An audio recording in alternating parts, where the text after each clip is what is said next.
Alright, so here's what I think about this MJF thing. I just feel like, dude, this thing is a whole entire work.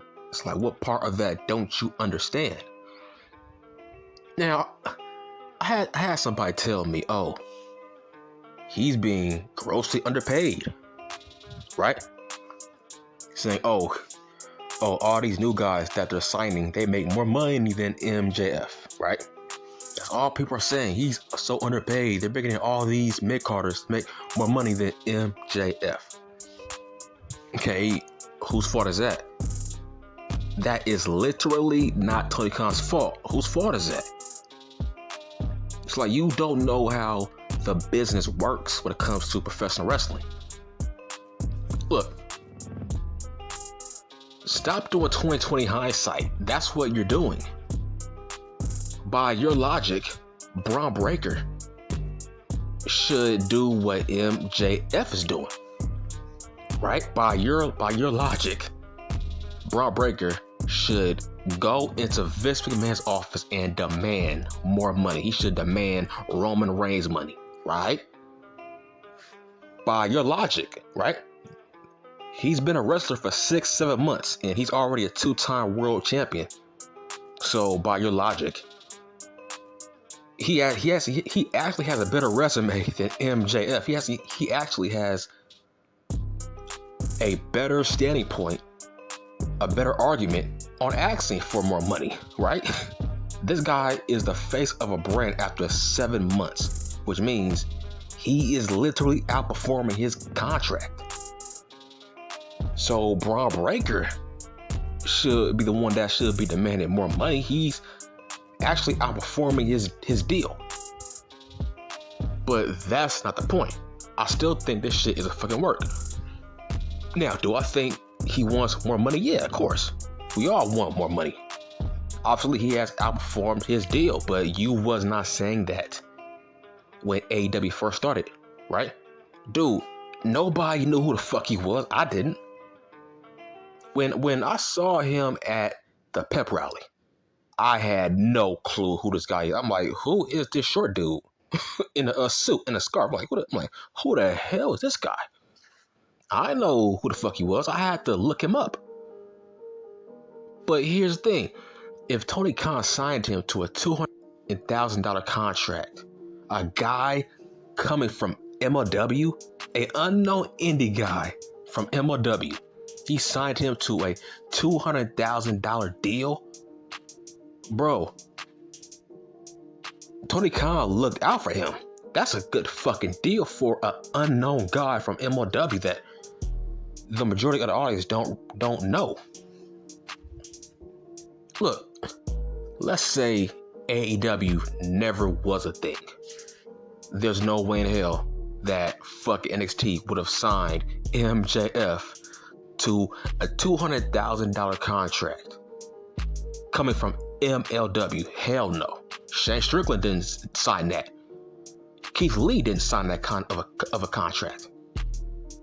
Like, no, like, bruh, when it comes to fucking NXT, they don't sign you to a starter contract that's worth over $200K unless you got like a huge name like a fucking Ricochet or somebody.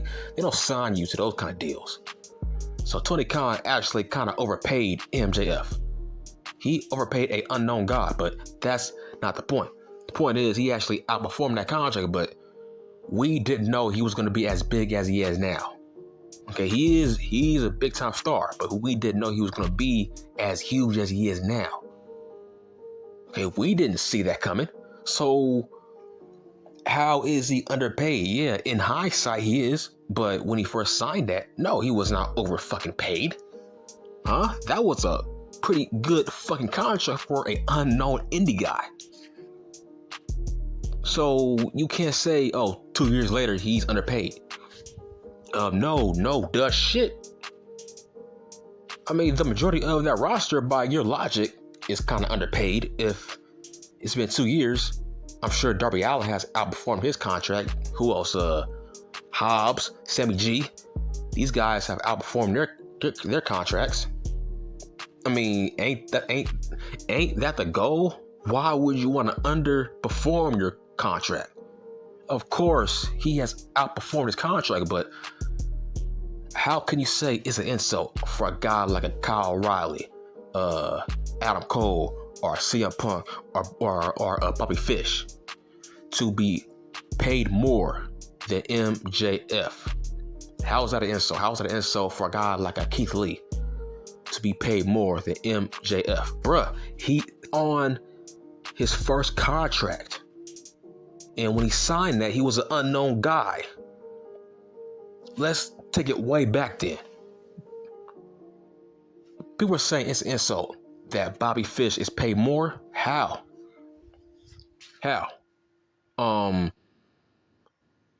Let's say that Bobby Fish left NXT, like 2 years ago.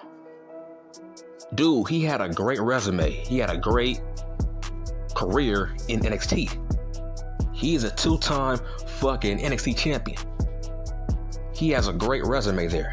He was in a great stable. He's a big name from that brand. And he had a great career in Ring of Honor. He has a name. He has a name in New Japan Pro Wrestling. So he has a big name. Bruh, if he was around as a free agent back then, guess what? Tony Khan would have signed him to a bigger deal more than MJF.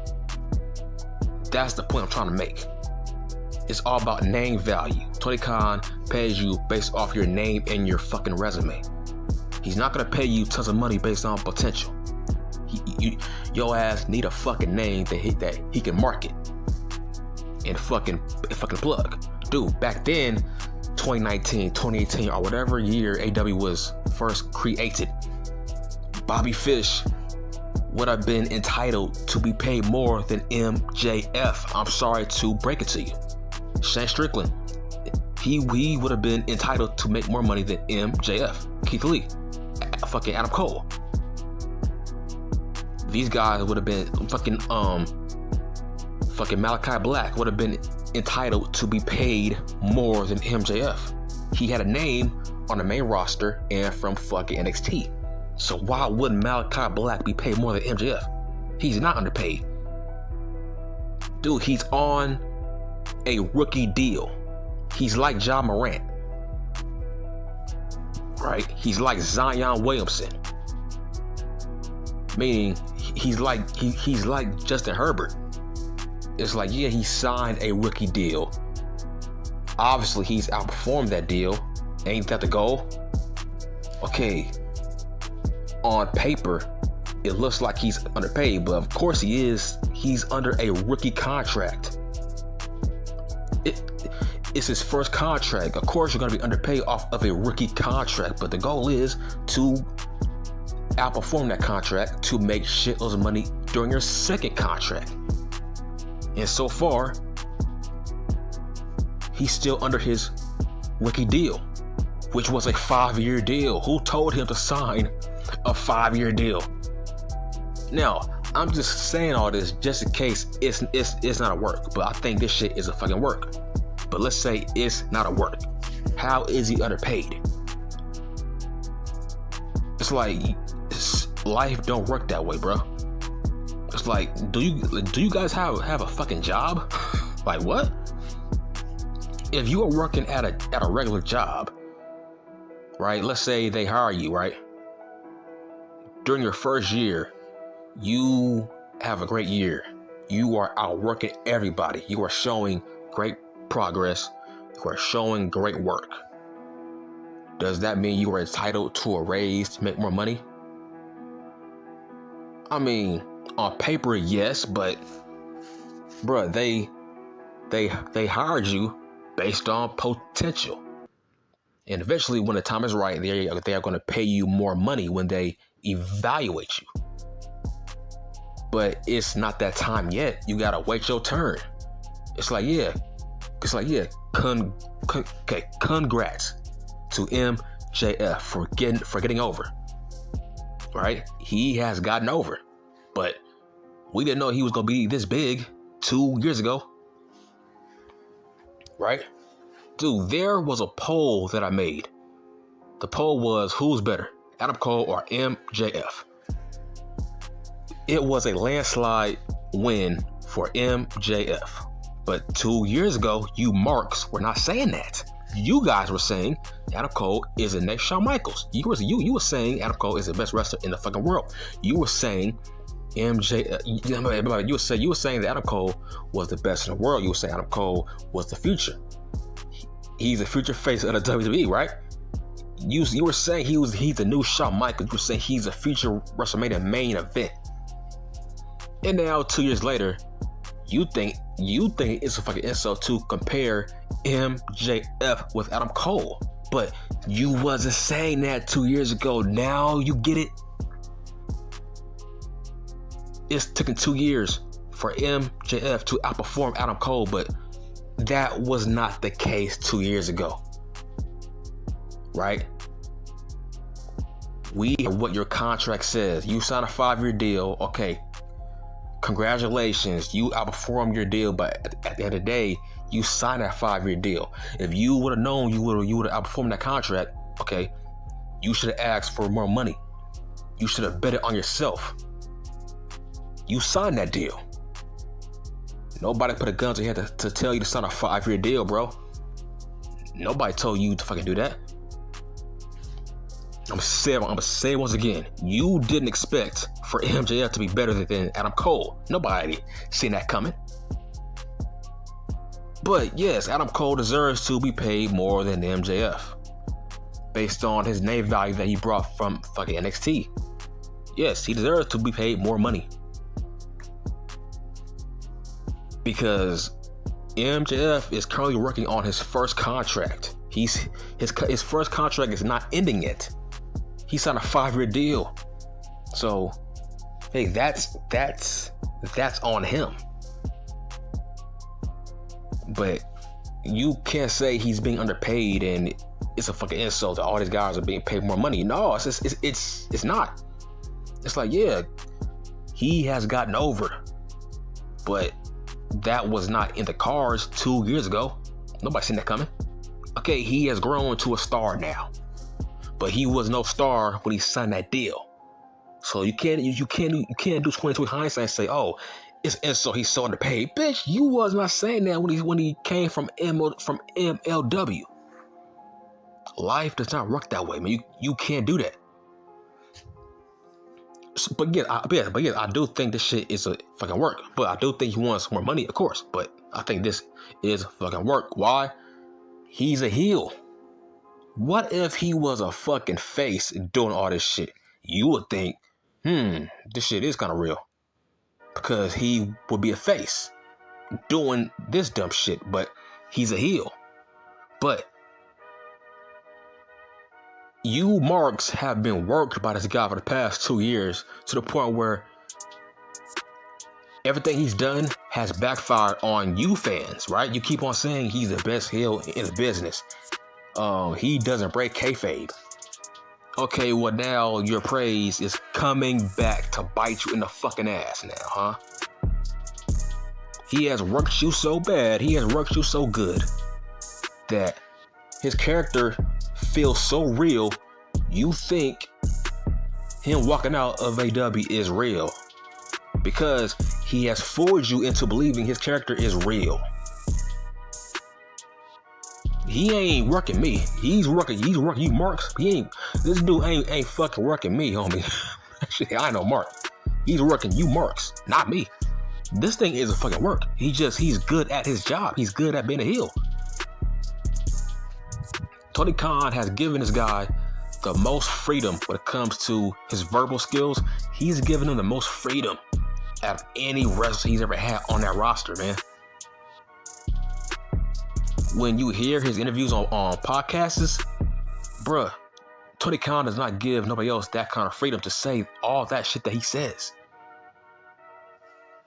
So, if it's not a work, why the hell would Tony Khan continue to push this guy?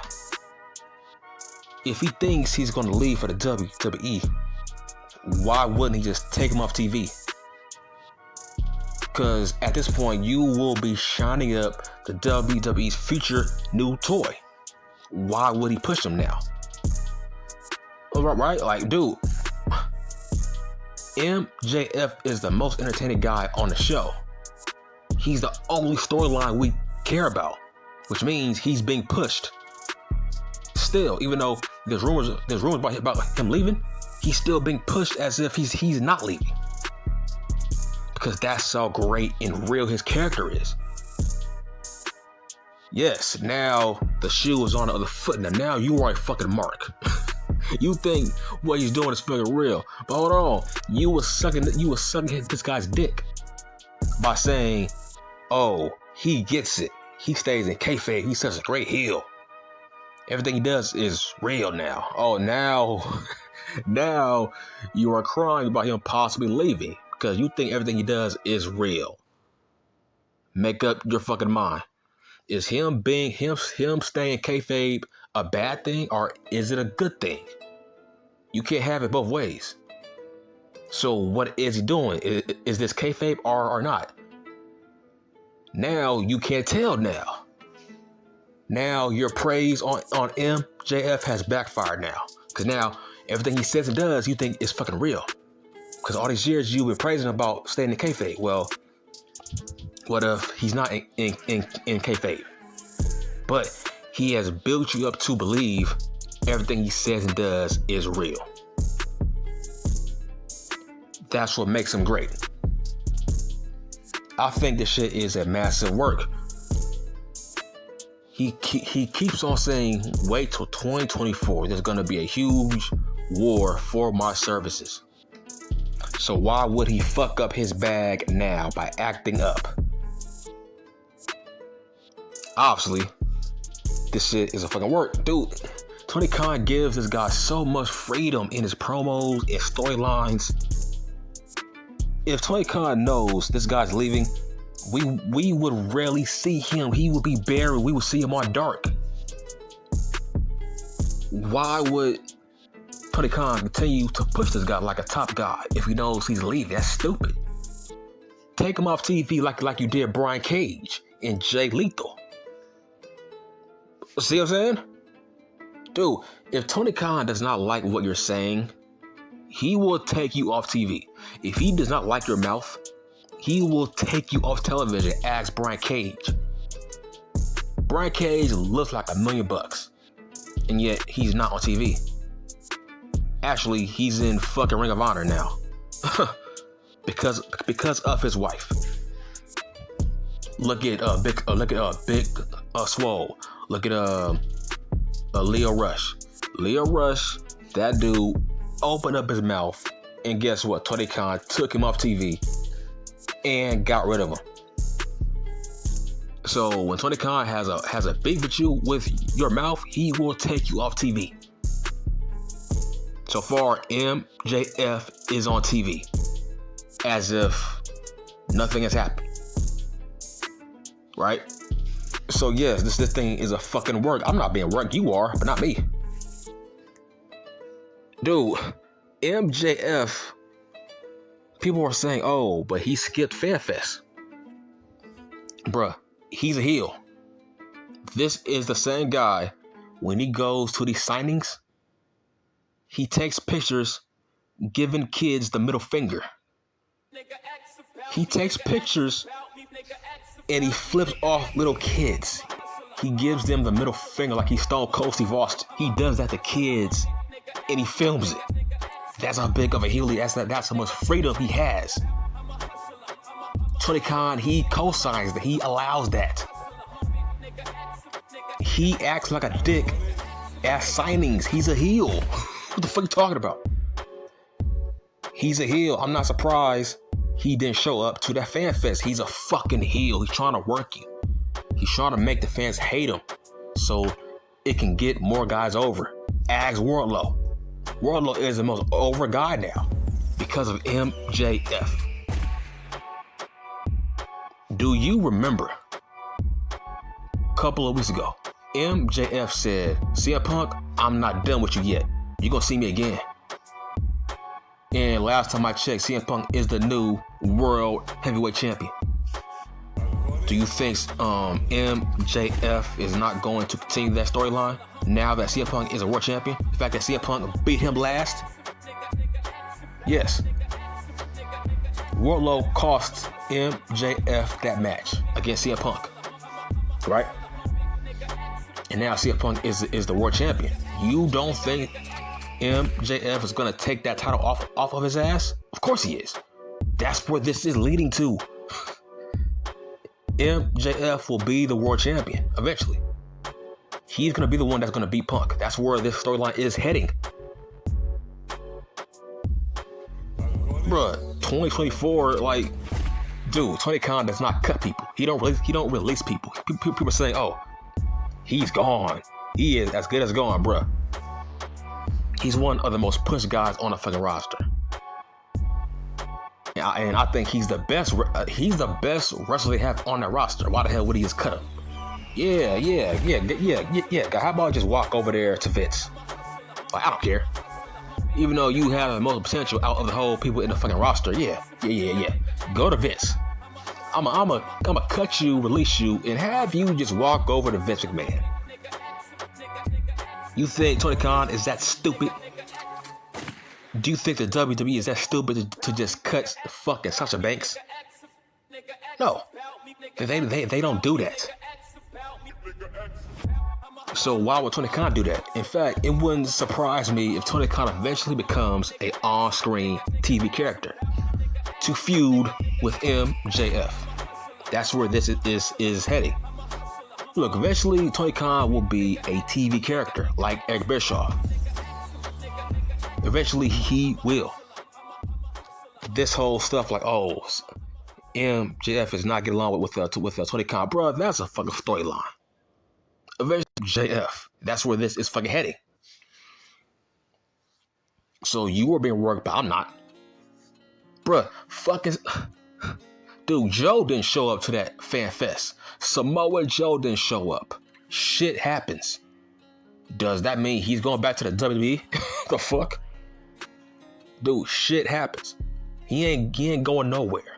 And then Warlow beat him in a fucking squash match, which he should have. Right? Dude, Warlow is a fucking monster. Why the hell should he struggle against his ex-boss, who is smaller than him? Right? Think about the logic.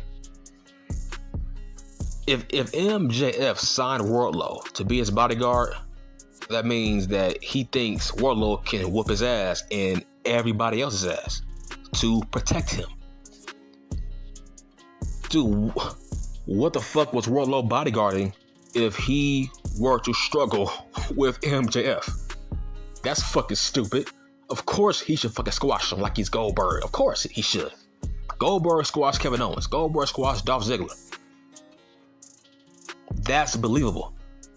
Warlow is a fucking monster. He's way bigger than MJF. And based on where that storyline was heading, dude, every week MJF was embarrassing Warlow. This was going to happen. Eventually, MJF was going to get his ass whooped. Messing with Wardlow, calling out his family, disrespecting him, fucking low blowing him, spinning his face, taking away his music, putting him in handcuffs. Need I go on? You don't think MJF had this squash match coming? This is a fucking storyline. He should squash it. This was a star-making performance for Wardlow, thanks to MJF. People are saying, oh, he's buried. Dude, how is he buried, dude? He's not buried. He should get squashed. Like, what are you talking about? Dude, Warlow ain't no monster if he's gonna struggle against a 5'10" guy. Get the fuck out of here. Dude, Warlow, you ain't no monster if you struggle for 20-some minutes like you Omega against MJF. Bruh, you are supposed to be pissed off. You was handcuffed. Why? Because MJF was afraid of him. That's why he was in handcuffs for the past 4 weeks. MJF was afraid of him because he knows how big a monster he is. So just imagine when he finally got his hands on him. Of course, it was going to be a fucking squash match. Look at him. That's how you build up monsters. Build them up to dominate against stars who are bigger than them. That's how you make stars. And now Warlow is a fucking star. because of MJF's rub. Bottom line, that's facts. So that match was perfect. And who cares if it was the first match on the card? Like, what the fuck? Who cares? That means, look, you gotta start off hot. You can't start out with a match that's gonna be a dud that nobody gives a fuck about. Dude, Tony Khan and MJF, look, dude, this is a work. They did this to make you buy the fucking pay-per-view to compete with the fucking NBA playoffs. Look, dude, the only thing people were talking about was MJF and him walking out, possibly.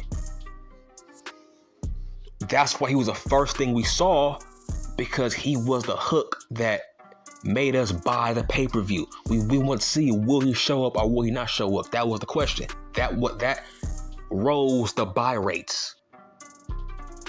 The discussion of whether or not he was going to show up, that's why he was the first one to show up on the card. That's why that was the first match to hook people into buying the pay-per-view. Was he going to show up or not? And he did show up. He did show up, right?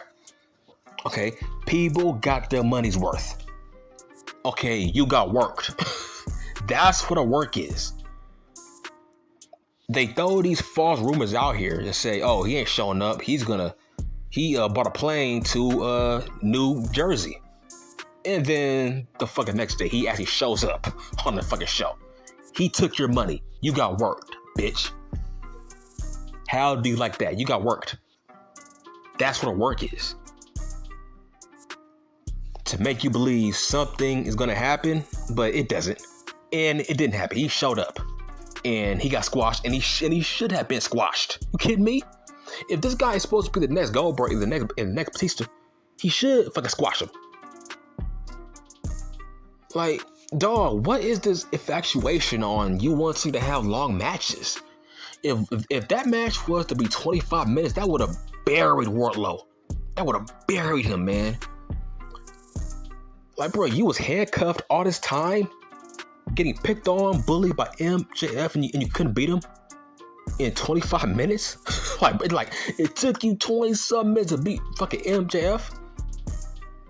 So what was the point of you being in fucking handcuffs if you couldn't stop him for 20-some minutes? So yes, this was great storytelling. This was the right outcome. He was not buried. MJF wanted to put over Warlow. That was the goal of the pairing for the past 2 years. Build them up, then eventually have him turn on MJF, then turn Warlow to a fucking star. Perfect. This match should not have gone for like 10, 20 minutes. You kidding me? Dude, that's fucking stupid. That buries your star. That's why I don't respect Kenny Omega. Did you know that Kenny Omega had a fucking 30-minute match with Joey Janela? Hold on. How is he a star? And he had a 20-something minute match with Joey Janela. That's your king? That is your king. Kenny Omega, the top guy, had a 20-something minute match with Joey fucking Janela. And you are complaining that MJF got squashed by a bigger man that's a fucking monster who's a beast? Like, who was called Mr. Mayhem? He should get squashed. What the fuck was you bodyguarding? Why was I paying you to be my bodyguard if I can whoop your ass? You see my logic and you see your logic? This is why I'm smart and you are a fucking idiot. My logic trumps your logic. If I'm paying you shitloads of money to protect me, that means I think you can beat my ass.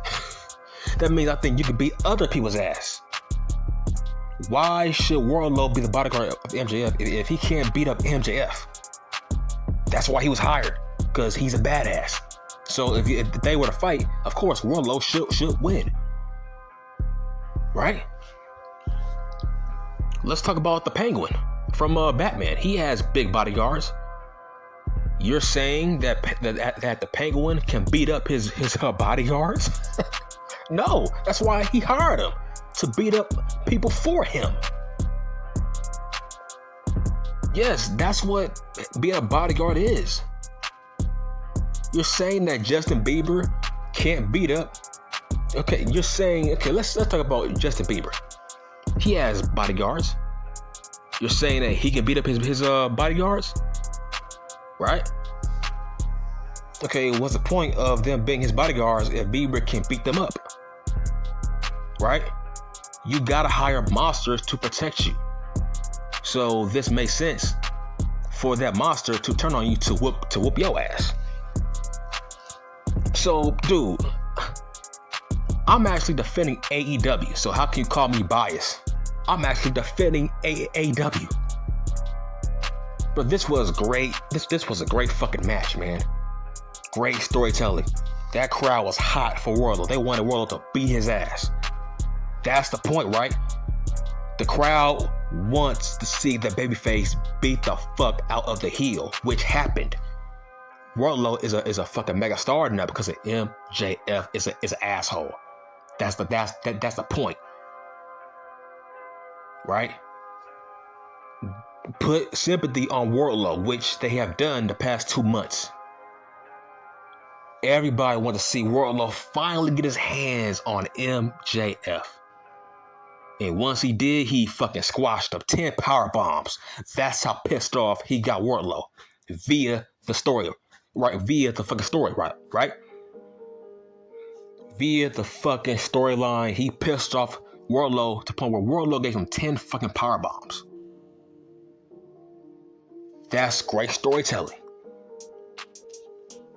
That means Warlow fucking snapped. He finally got his revenge. The past 2 years, he just had this anger hidden about MJF. All these years, he was being a bully to Wardlow. And Wardlow finally got his revenge. 10 power bombs. That was believable. He was pissed off. Great booking. Great storytelling. So yeah, I do think this shit is a fucking work. But when 2024 gets here, hey, there's a strong possibility he can leave. But we're talking about now. Let's talk about now. What is he doing now? Right now, he's under contract. Tony Khan will not release his biggest star just to walk to the WWE. That's fucking nah, bro. You were under contract. Tony Khan don't do that. In fact, he resigned Brian Cage of all people, even though he's off TV. So get the fuck out of here. He's not letting him go. This is a huge work to get more heat on MJF because he knows that audience hates the WWE. The fact that he's tossing out the idea of him leaving to the WWE, that is making him more hated, which is a good thing, right? You said he always stays in kayfabe, right? That's the good thing about MJF, right? He always stays in kayfabe. Okay, believe this is kayfabe. This is a work. He ain't leaving. At least not now. He's trying to get more heat on his character to make his storylines matter. So far, every storyline that he's been involved in matters. Because he's real, he's authentic. You believe he's a fucking dick in real life. That's why you believe he's leaving. That's why you believe all these stories backstage about him. Because you think he's leaving. But this shit is a fucking work. Who the hell said he was leaving? Who the hell said he booked a flight out of Vegas? Are you fucking kidding me? Who put that rumor out there? Right? That was a rumor that was tossed out there. Who said it? It was a false rumor that Tony Khan tossed out there to fucking throw you off to buying the pay-per-view. To work you into buying it. That's why the pay-per-view was so fucking long to combat the NBA playoffs. This move, this stunt was to combat the NBA playoffs. And it worked. I said, I'm done.